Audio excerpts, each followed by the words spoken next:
My children refused to pay for my life-saving surgery. Years later, they begged me to pay for their sons, but I had a new will. The message illuminated Alara's phone screen, a stark white against the dim, amber glow of her elegant living room. The room itself was a testament to a life lived with refined taste and quiet dignity. Antique mahogany tables gleamed under the soft light of a Tiffany lamp, original oil paintings adorned the walls, and plush velvet armchairs invited repose. Yet, despite the inherent warmth of her surroundings, a subtle chill often permeated the air, a quiet echo of her solitary existence.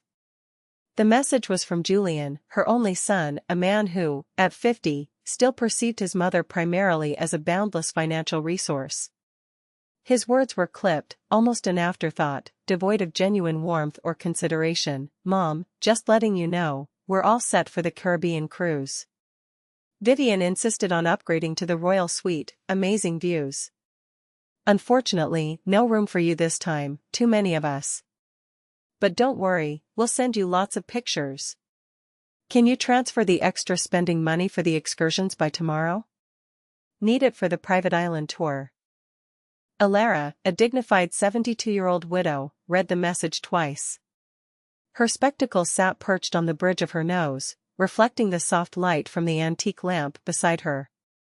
Her expression, typically a gentle mask of quiet patience, remained unreadable, yet within her, a colossal dam, meticulously constructed over decades of subtle slights, casual dismissals, and blatant disregard, began to crack. It was not a violent rupture, but a slow, insidious seep, like water finding a weakness in ancient stone. This wasn't just a simple oversight, a momentary lapse in memory, or a forgotten invitation. This was a deliberate act, financed entirely by her, yet meticulously designed to exclude her from the very family bonding they touted. The Caribbean cruise, an extravagant escapade to the azure waters and sun-drenched beaches, was something Julian and Vivian had been planning for months. Alara remembered the enthusiastic conversations at rare family dinners, the endless discussions about the opulent details of the royal suite, the private island excursions, and the exclusive on-board dining experiences.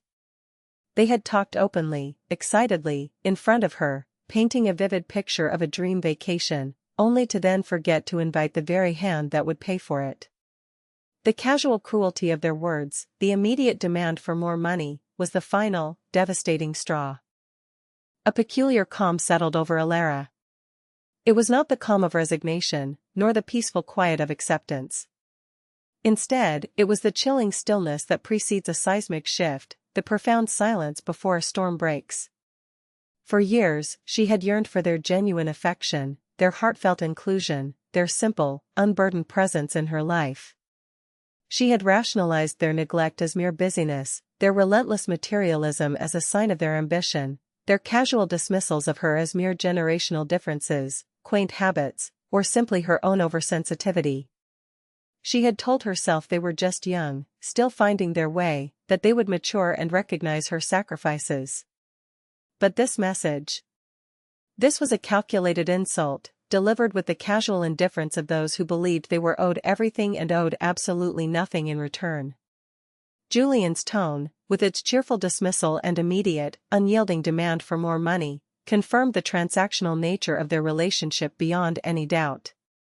The illusion she had carefully maintained for so long, the fragile hope that their love was simply buried beneath layers of modern life, had finally crumbled. Alara didn't immediately react. She didn't call, she didn't text back, she didn't even sigh. Her breathing remained steady, almost imperceptibly shallow. She simply placed her phone on the polished mahogany table beside her, her gaze drifting to the framed photograph of her late husband, Robert. Robert, a successful industrialist, had built their fortune with diligence and integrity, a quiet strength that underpinned their comfortable life. He had adored Alara, showering her with affection, respect, and a deep, abiding partnership, something her children seemed utterly incapable of reciprocating. A faint, almost imperceptible tremor ran through her hand as she reached for the remote control, her fingers pressing the power button on the television. The screen flickered to life, filling the silence with the muted sounds of a news channel, but Alara wasn't watching. Her mind was already miles away, meticulously constructing a new future, one where her boundless love was not a currency to be spent and her innate generosity was not a weakness to be exploited. The calm on her face was misleading. Beneath it, a quiet revolution had already begun.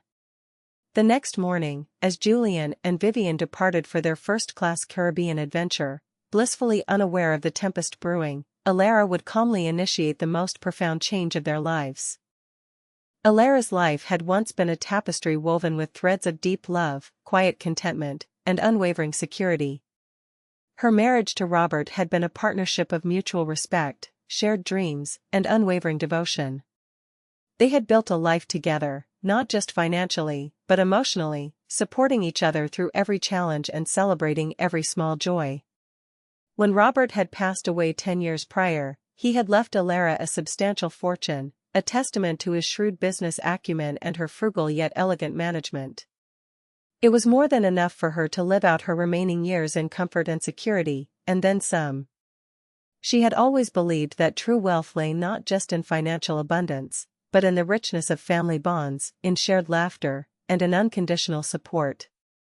It was this deeply held belief that had, for years, made her an open faucet for her children's desires, a seemingly endless financial lifeline that they had come to view as an entitlement rather than an extraordinary blessing. Julian, her only son, and his wife, Vivian, were the primary beneficiaries of this boundless generosity. From the moment they had married, Vivian, with her insatiable appetite for designer labels, exclusive social circles, and lavish experiences, had subtly, then overtly, pushed Julian to lean on Alara's wealth. Alara, desperate to feel loved and included by her son and his new family, to maintain a connection that felt increasingly fragile, had readily complied. She had wanted to be the benevolent matriarch, the pillar of the family, and she mistakenly believed that financial support was the surest way to secure that place in their hearts. Their sprawling suburban home, a veritable mansion with 6 bedrooms, manicured lawns, and a sparkling swimming pool, stood as a monumental testament to Alara's financial largesse. The down payment, a hefty sum of over $500,000, had come directly from Alara's inheritance.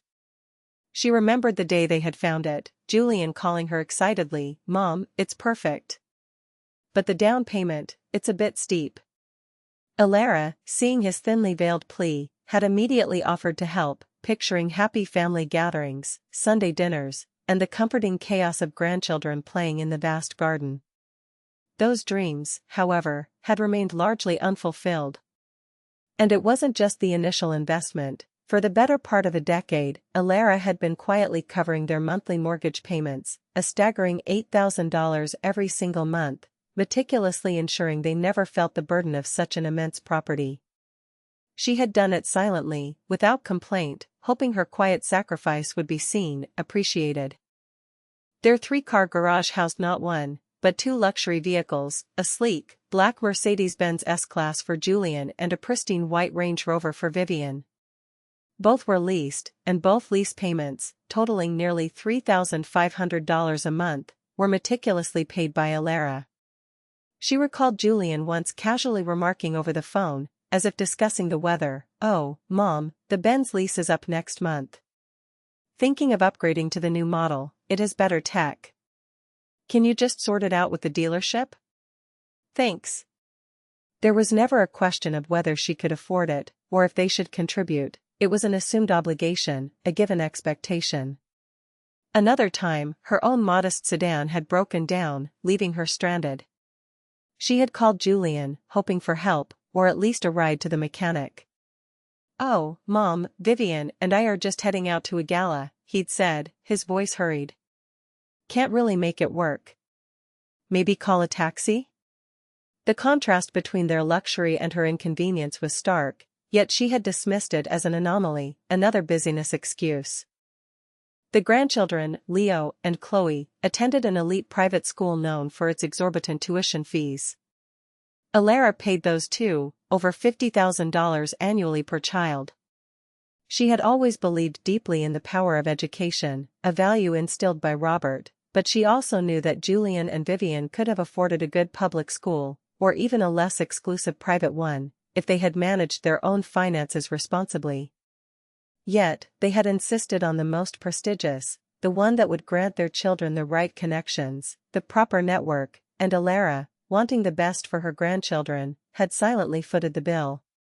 She would often drive them to school herself, volunteering for the carpool rota, hoping for a moment of quiet conversation, a shared secret, a genuine connection. But they were usually engrossed in their tablets, or Julian would rush them away, muttering about being late for a very important meeting, leaving Alara with a fleeting, unfulfilled ache. Beyond the major expenses, Alara's generosity seeped into every crevice of their lives. Luxury vacations to exotic destinations, the Maldives, European grand tours, skiing trips in the Alps, were always gifts from Alara, though she was rarely invited. And if she was, it was always a last-minute afterthought, usually with the caveat that she'd have to arrange her own travel, separate from their first-class arrangements. She remembered sending Julian and Vivian on a 2-week safari in Africa, an adventure she had always dreamed of experiencing herself. They had sent her a single blurry photo of a giraffe and a text message, having a blast. "Thanks, Mom. So glad you could make this happen for us." Not a hint of genuine gratitude, just a transactional acknowledgement, as if she were a silent, obliging machine. Designer clothes, high-end electronics, expensive restaurant bills, even their weekly grocery deliveries from an organic gourmet store, all were regularly charged to credit cards that Alara held in her name, or directly debited from accounts she funded. She rarely questioned the expenditures. Instead, she'd hope that each payment, each act of financial support, would buy her a sliver of their time, a genuine smile, an invitation to a family dinner that wasn't solely focused on their next financial need. She yearned for a call that wasn't about money, a visit that wasn't a thinly veiled request. Alara would often call Julian, suggesting a quiet lunch or an afternoon tea. "Oh, Mom, we're swamped this week," Julian would often say, his voice strained with feigned exhaustion. "Vivian's got her charity gala planning, and I'm tied up with this new investment opportunity. Maybe next month?" But next month rarely came. When she did manage to see them, perhaps for a rushed holiday dinner, the conversations invariably revolved around their lavish lifestyle, their latest acquisitions, or their future plans, all of which subtly, or not so subtly, underscored their belief that Alara's modest preferences were quaint and her social circle insignificant. They would openly discuss their plans for exclusive events, claiming she wouldn't understand their social circle or that she's too delicate for their adventures, even as they expected her to fund those very adventures. She remembered Vivian once saying, "Oh, Alara, darling, you wouldn't believe the crowds at the polo match. Far too much for your sensitive constitution, I'm sure." Alara had funded their private box tickets. One particularly poignant memory was of Chloe's 10th birthday party. Alara had offered to host it at her spacious home, eager to fill her rooms with the joyful sounds of children. Vivian had politely, but firmly, declined. "Oh, Alara, darling, we're having it at the country club this year. It's much more practical for the kids' friends. And the theme is Enchanted Forest Royal Ball, so we need a truly grand venue. Don't worry, we'll send you the bill for the decorations and catering." Alara had received a bill for over $15,000. She had paid it, of course, and then attended the party, sitting quietly at a corner table, a silent observer as Vivian glowed, accepting compliments for the magnificent event she hadn't paid for. Julian, meanwhile, was busy networking with other parents, barely sparing a glance for his mother. The quiet pain of that day had lingered, a bitter taste in her mouth. Alara's internal struggle was immense. She saw their indifference, their open discussions about their next grand purchase even as they neglected her, the woman funding it all. Yet, she clung to the hope that one day, they would see her not just as a benefactor, but as a mother, a grandmother, a person who longed for connection. She would rationalize their behavior, telling herself, "They are just so busy, so ambitious. They'll appreciate it more when they're older." Or, "It's just their way of showing independence, even if they need my help." This self-deception had been her shield against the pain of their emotional distance, a desperate attempt to protect her heart from the cold reality.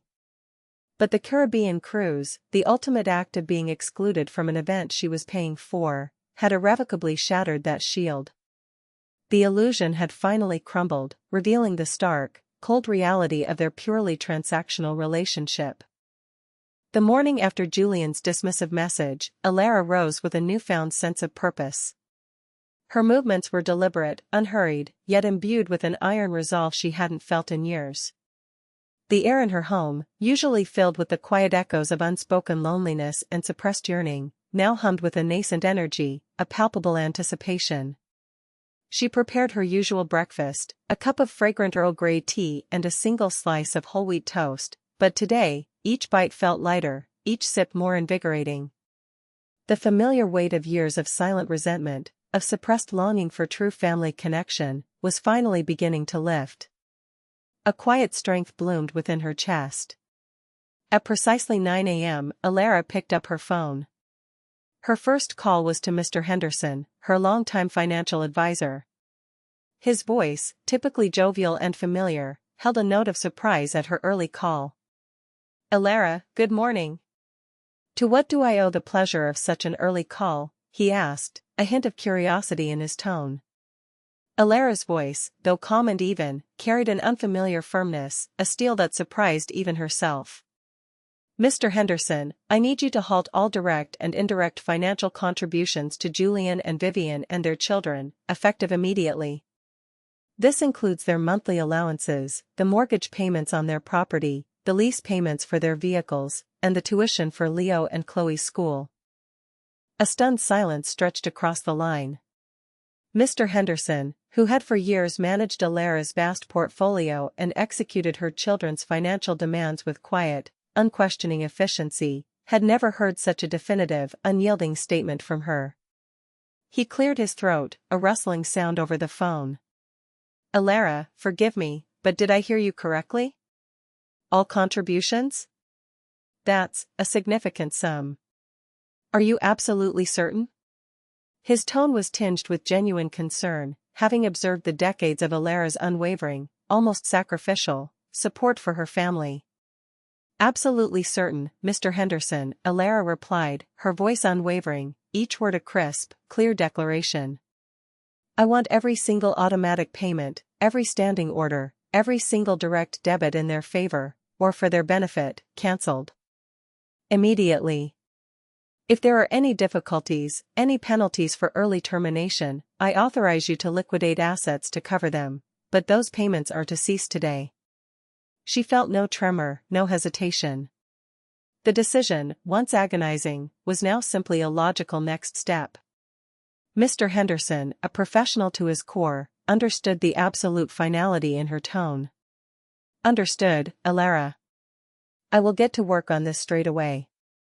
It will take a few hours to process all the cancellations and notifications across various institutions, but I assure you, it will be done today. Is there anything else I can assist you with?" "One more thing, Mr. Henderson. I would like to schedule an appointment with my estate lawyer, Mr. Davies, as soon as possible. I need to draw up a new will." "Of course, Alara. I'll coordinate with his office and get back to you with a time.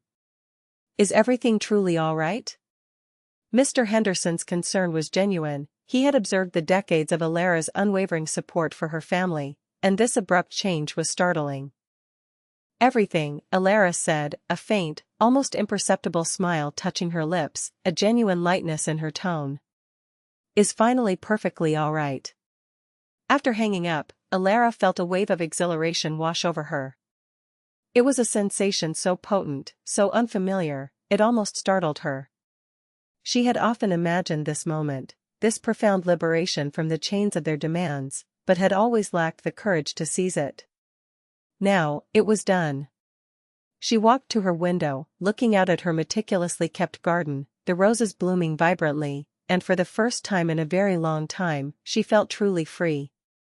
Meanwhile, thousands of miles away, Julian and Vivian were reveling in their first day of the Caribbean cruise.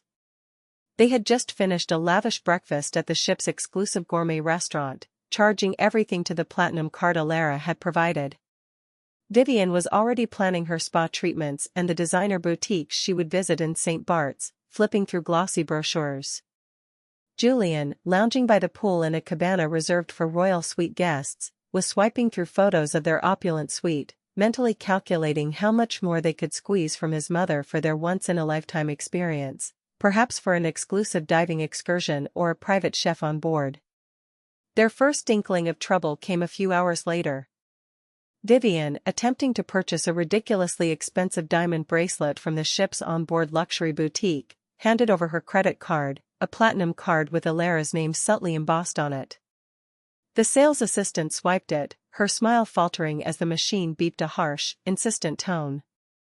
"I'm so sorry, ma'am," she said, her voice apologetic, "it appears this card has been declined." Vivian, rarely facing such indignity, scoffed, her face contorting in disbelief. "Declined?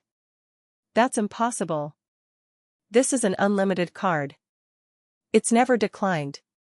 Try it again, immediately." The assistant tried again, with the same result, the beep echoing in the quiet boutique like a premonition. Vivian's face hardened, a flush creeping up her neck. "This is ridiculous. Call my bank. There must be some mistake." After a brief, frustrated call to the bank, the assistant reported, "They say the card has been cancelled, ma'am. All accounts associated with it have been closed." "Closed?" Vivian shrieked, her voice echoing slightly in the quiet boutique, drawing curious glances from other shoppers. "That's insane. Who would close it? This is an outrage." Her mind immediately went to Alara, but she quickly dismissed the thought. Alara would never. She couldn't. It was simply unimaginable. Across the ship, Julian faced his own minor crisis. He was attempting to book a private helicopter tour over the islands, an excursion he knew Alara would balk at paying for directly, but which he had confidently assumed would be covered by the extra spending money he had requested. His card, too, was declined. He tried another, then another, all linked to accounts Alara funded, all carrying the same stark, humiliating message: transaction declined. Each declined transaction sent a jolt of ice-cold unease through him, shattering his carefree vacation mood. He called Vivian, his voice tight with irritation and a growing sense of dread. "Viv, my cards are all being declined. Every single one. What the hell is going on?" "Mine too." Vivian practically screamed into the phone, her voice shrill with panic. "That stupid diamond bracelet. They wouldn't let me buy it. This is a nightmare." Their initial panic was a mix of confusion and indignation. They couldn't fathom a world where Alara's money wasn't readily available, a boundless resource at their fingertips. They tried calling Alara, incessantly, but her phone went straight to voicemail. "She's probably just busy," Julian muttered, though a cold knot of dread was forming in his stomach, a premonition of something far more serious than a mere banking error. Or maybe her phone died. The thought that his mother might deliberately cut them off was too absurd, too terrifying, to contemplate. Back home, the gears of Alara's decision were grinding into full, irreversible effect. Mr. Henderson's office had diligently sent out the notifications. The mortgage company received the cancellation notice for the $8,000 monthly payment, an amount they had come to expect with perfect regularity. The luxury car dealerships were informed that the lease payments for the Mercedes-Benz and the Range Rover would no longer be processed. And the elite private school, which had been accustomed to Alara's punctual and substantial tuition payments for Leo and Chloe for years, received a curt email stating that future payments would not be made. Each communication was sent with Alara's full authorization, a quiet, unyielding declaration of independence. The ripple effect was swift and brutal. Within hours, notifications began to flood Julian and Vivian's inboxes and voicemails, overdue payment alerts, warnings of repossessions, and demands for immediate action. Their dream vacation was rapidly turning into a nightmare of financial chaos, a chilling prelude to the reckoning that awaited them upon their return. For Alara, however, each completed task, each cancelled payment, felt like a strand of a suffocating web being meticulously cut, one by one. She was breathing freely for the first time in years, the weight of their entitlement lifted from her shoulders. Julian and Vivian returned from their truncated Caribbean cruise 2 days later, their faces a mask of simmering fury and thinly veiled panic. The final days of their trip had been an utter financial nightmare. Every attempt to spend money, even for a simple meal, had been met with a humiliating refusal. Every credit card declined. They had been forced to borrow small sums from sympathetic, yet increasingly wary, cruise staff just to buy basic necessities, their Grand Royal suite reduced to an expensive, humiliating cage. The constant, nagging anxiety had utterly destroyed any remaining enjoyment.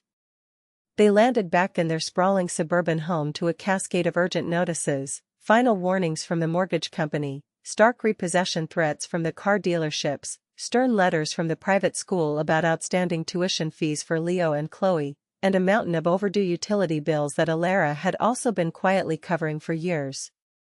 Their world, built on a foundation of Alara's unquestioning generosity, was visibly crumbling around them. The once pristine entrance hall was littered with red-marked envelopes, a physical manifestation of their spiraling problems. Julian, his face flushed with anger and disbelief, slammed the front door shut, the sound echoing through the cavernous, now threatening silence of the mansion. "This is unbelievable. She's completely lost her mind. How could she do this to us?" "Her own son," he raged, pacing frantically. "She's trying to punish us, Julian." Vivian wailed, clutching a stack of red-marked envelopes, her meticulously manicured nails digging into the paper. "For what? For living our lives?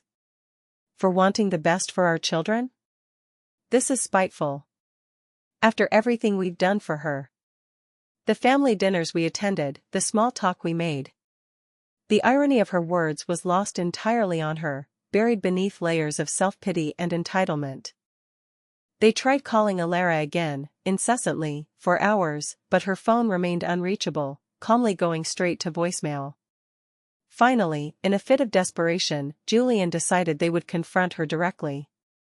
"We're going over there," he declared, his voice tight with a dangerous mix of rage and fear.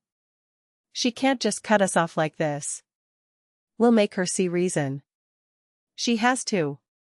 She'll regret this." They arrived at Alara's elegant, but far less ostentatious, home within the hour. Julian pounded on the door, his fists thudding against the polished mahogany wood, the sound jarringly loud in the quiet, tree-lined street. "Mom. Open up. We know you're in there. We need to talk." Alara, who had anticipated their arrival with a quiet certainty, opened the door calmly.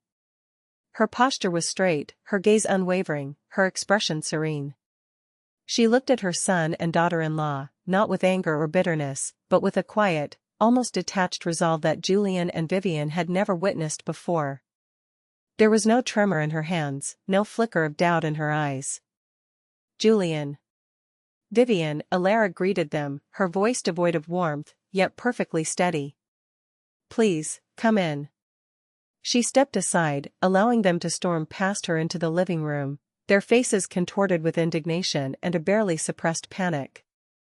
They looked around, as if expecting to find some hidden clue, some explanation for her unfathomable actions. "What is the meaning of this, Mom?" Julian demanded, his voice rising, his carefully constructed composure cracking under the weight of his financial ruin. "Our cards are all declined. We're getting notices about the house, the cars, the school. What in God's name have you done? Are you trying to ruin us?" Vivian stepped forward, her voice dripping with feigned hurt and dramatic accusation. "Alara, how could you? After all we've done for you. We're your family. Don't you care about Leo and Chloe's future? Their education is at stake.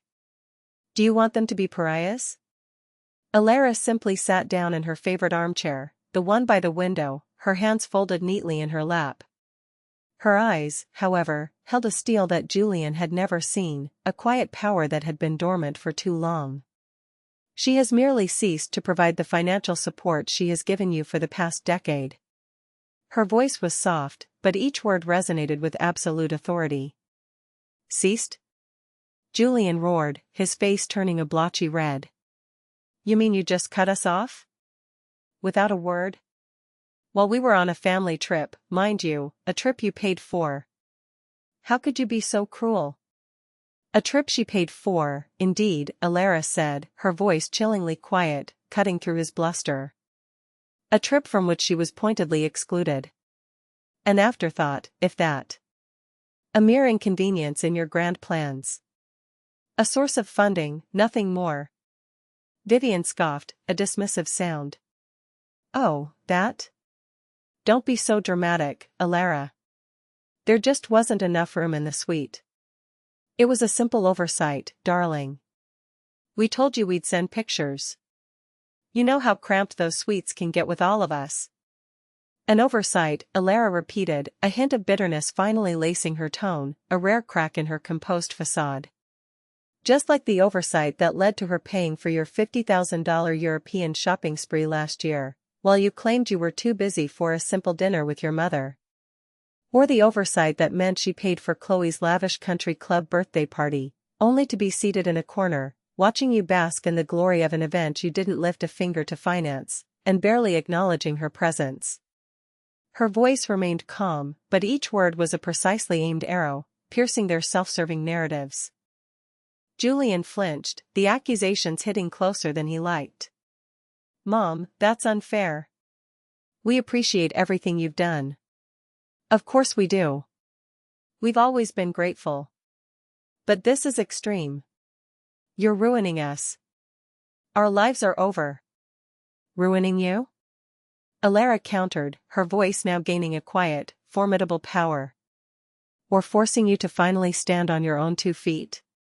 For years, she poured her fortune, her late husband's legacy, into your lives. She paid your $8,000 monthly mortgage, your $3,500 luxury car leases, your children's $100,000 annual private school tuition. She covered your luxury vacations, your designer clothes, your exorbitant credit card bills. Not once, not truly, did you acknowledge this as anything but your due. It was simply expected. We worked hard. Vivian interjected, her face flushed with indignation. Julian has a very demanding job. We deserve to live well. We earned this lifestyle. Deserve? Alara's eyebrows arched, a subtle gesture that spoke volumes. You believe you deserve a life of luxury, funded by a woman you consistently exclude, belittle, and use? You openly discussed your lavish lifestyle in front of her, knowing she was paying for it, while subtly suggesting her own life was insignificant, her preferences quaint. You claimed she wouldn't understand your social circle, yet you expected her to bankroll it. You declared her too delicate for your adventures, yet demanded she fund them. You came to her only when your accounts ran low, never for genuine conversation, never for comfort, never for simply being a mother to her son, or a grandmother to her grandchildren. Julian's bravado faltered significantly. He tried a different tactic, one he knew often worked on his mother. Mom, please, think about Leo and Chloe. They'll have to leave their school. Their friends. It will devastate them. They'll be ostracized. He knelt dramatically, a theatrical gesture, not one of true remorse. Her grandchildren, Alara said, her gaze softening almost imperceptibly, a fleeting moment of vulnerability, are innocent in this. But their well-being has been used as a lever against her for too long. You are their parents. It is your responsibility to provide for them, not hers. She provided for you for decades, hoping it would buy her your affection, your respect, your time. It bought her nothing but deeper neglect and further demands. Vivian, seeing Alara's unwavering resolve, switched to a more desperate, cloying plea. Alara, darling, you can't mean this. We love you. We do. This is just a misunderstanding. We miss you. We want you in our lives. We'll change, we promise. Her words sounded hollow, theatrical, even to her own ears, a desperate performance. Love? Alara scoffed softly, a dry, humorless sound that contained years of quiet pain. If you loved her, Julian, you would have invited her on that cruise, not forgotten her. If you respected her, Vivian, you wouldn't discuss your plans to buy another luxury car while she was paying for the current one, and then ask her to cover your exorbitant spending money for a trip she wasn't even on. If you missed her, you would have visited more than twice a year for the past 5 years, and those visits wouldn't have revolved solely around your next financial request. Love is not a transaction, it is not a commodity. Julian, desperate, remained on his knees. Mom, please. We'll change. We promise. We'll be better. We'll visit every week. We'll take you out. We'll do whatever you want. Just, please, turn the money back on. We'll lose everything. We have nothing without you. Alara looked down at her son, kneeling before her not in remorse or love, but in abject fear of financial ruin, his desperation naked and unappealing. Her heart, once so tender and easily swayed by their pleas, remained firm, encased in a newly forged resolve. It's too late for promises, Julian. For years, she waited. She hoped. She rationalized. But the well has run dry. Her love is not a limitless ATM, and her patience has finally run out. She paused, then delivered the final, crushing blow, her voice clear and precise. She spent yesterday with Mr. Davies, her estate lawyer. She has drawn up a new will. You, Julian, and Vivian will receive nothing. Her entire estate, a significant sum, will be bequeathed to charitable foundations.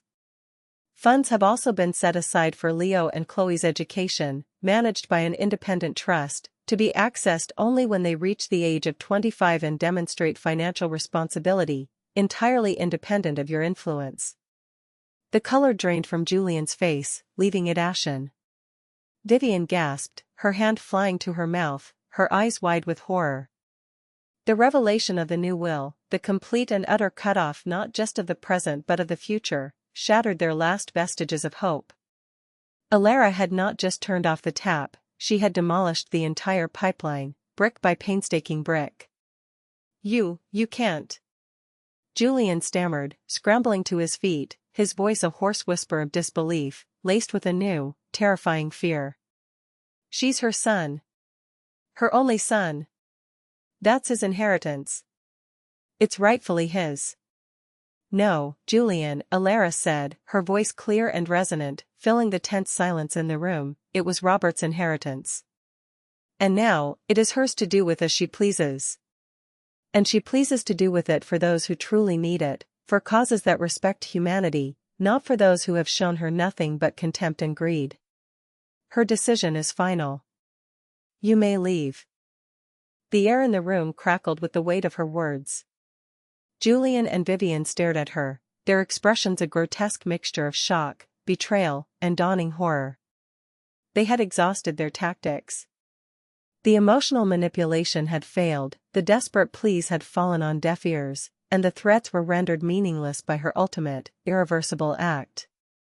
Alara, a woman they had always viewed as docile, easily manipulated, and perpetually available, had finally found her voice, reclaimed her power, and wielded it with devastating precision. They had truly, catastrophically, underestimated her.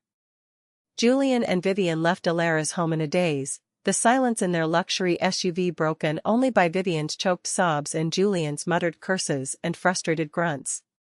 The grand illusions they had meticulously constructed over decades had been shattered into a million irreparable pieces. Their lives, once so effortlessly opulent, funded by an invisible hand, now stood on the precipice of financial ruin, a chasm of their own making. The immediate fallout was swift and brutal. Within days, the bank initiated foreclosure proceedings on their sprawling suburban home. The mortgage, which Alara had paid so diligently for years, was now irrevocably overdue. Julian and Vivian, who had rarely concerned themselves with such mundane matters as bills and deadlines, were suddenly confronted with the crushing reality of their insolvency. They made frantic, desperate calls to banks, hoping for a loan, a reprieve, anything to stem the bleeding. But without a substantial, verifiable income or significant assets not already tied up in debt, they were deemed high risk. Their credit ratings, once pristine thanks to Alara's behind-the-scenes financial management, plummeted overnight. The luxury vehicles were the next to go. Repossession agents arrived at their driveway within a week, calmly taking possession of the gleaming Mercedes-Benz and the pristine Range Rover. Julian had thrown a fit, threatening legal action, screaming about his rights, but the agents, accustomed to such theatrics, simply presented the signed lease agreements and the long list of missed payments.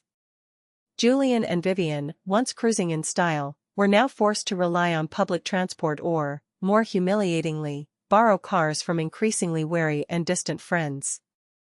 The shame was a bitter pill. The elite private school, true to its word, informed them that Leo and Chloe could no longer attend. The children, accustomed to their elite friends and privileged environment, were bewildered and distraught, unable to comprehend the sudden upheaval.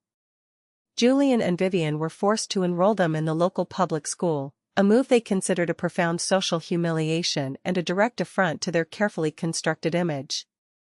Leo and Chloe, sensing the drastic shift in their parents' demeanor and lifestyle, began to act out, their confusion turning into resentment, their once carefree innocence replaced by a nascent cynicism. Their carefully curated social circle, built primarily on appearances and shared luxury, began to fray rapidly. Friends who had eagerly accepted invitations to their lavish parties and benefited from their supposed affluence now kept their distance.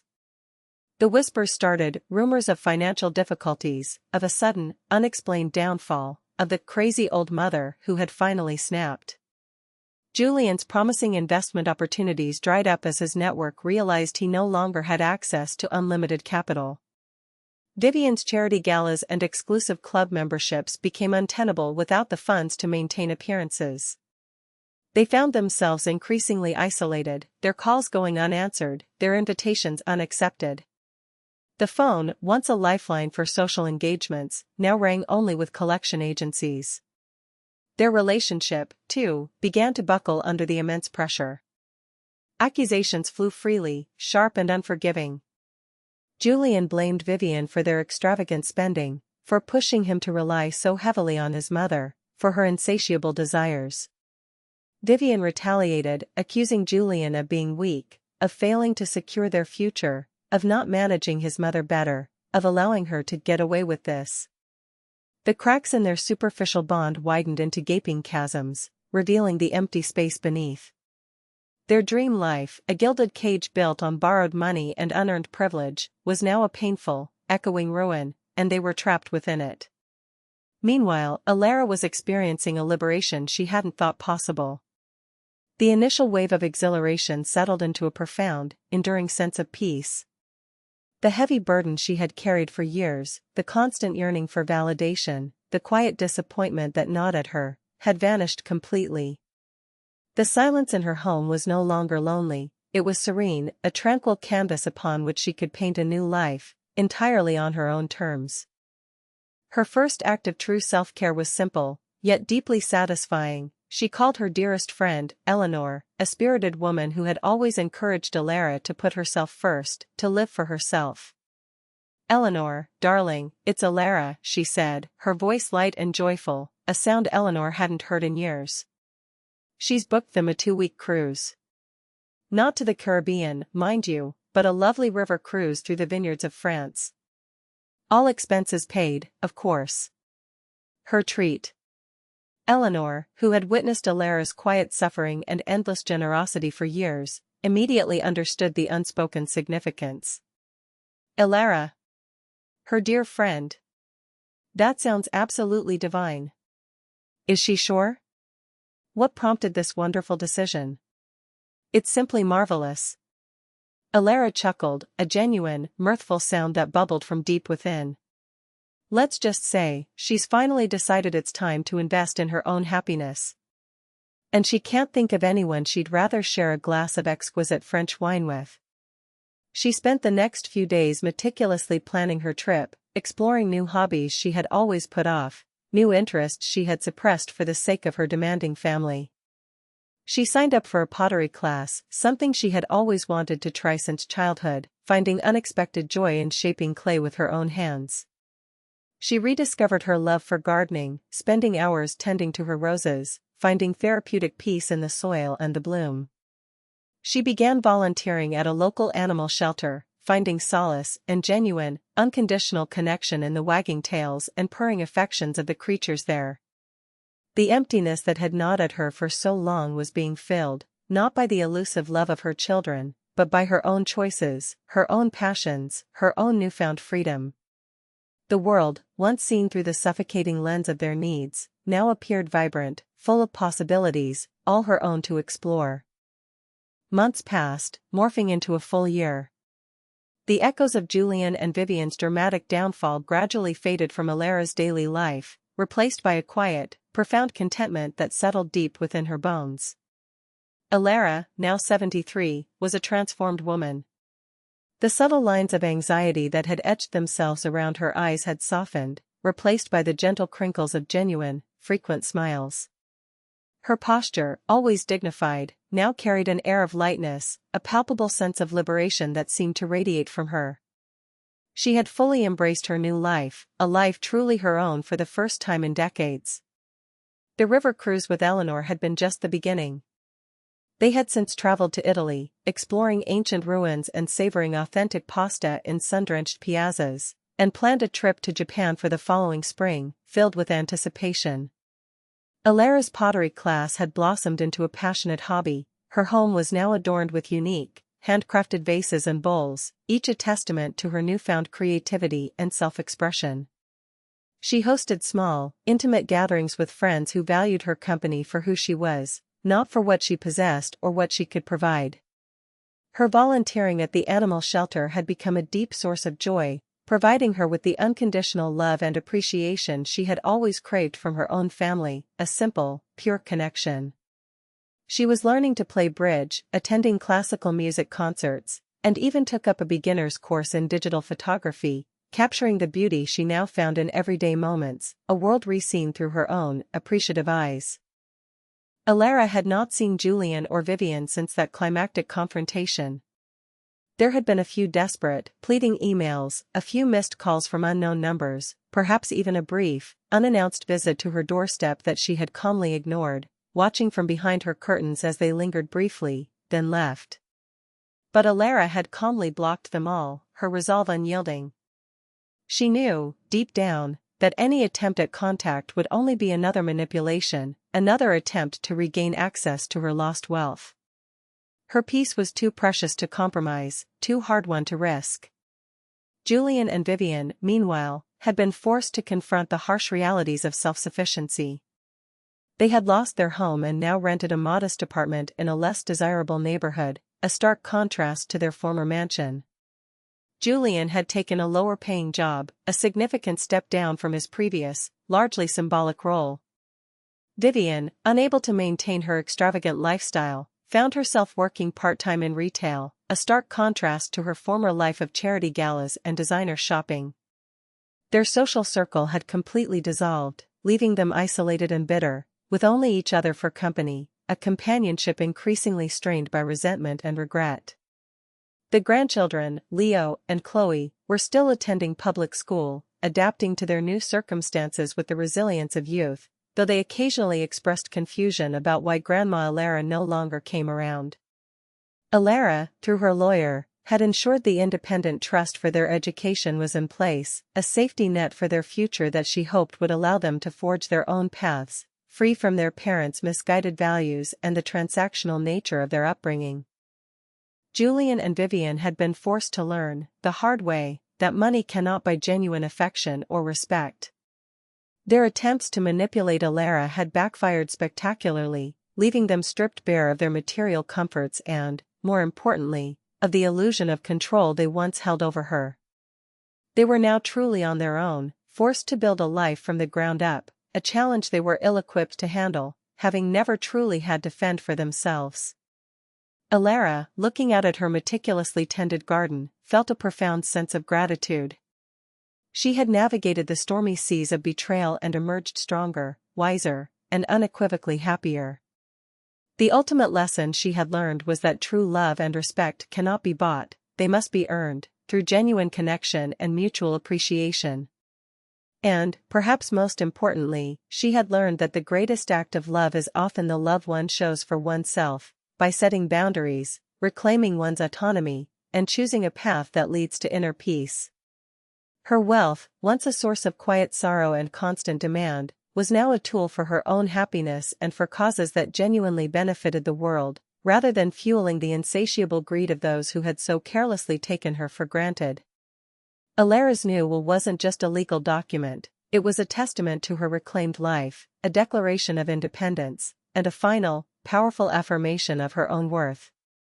This story of Alara's powerful transformation is just one of many tales of justice and life lessons we share on our channel. If you were moved by Alara's journey from quiet despair to glorious liberation, you'll find many more stories that resonate with the themes of resilience, self-worth, and the ultimate triumph of the human spirit. Don't forget to subscribe to our channel and hit that notification bell so you never miss out on our compelling new videos. Your support helps us bring these incredible stories to life. And now, we want to hear from you. Have you ever faced a similar act of ingratitude or manipulation in your own life? What was your breaking point? And if you were in Alara's shoes, what would you have done? Share your thoughts and experiences in the comments below. We love hearing your perspectives and building this community together. Until next time, remember to value yourself, and never let anyone diminish your worth.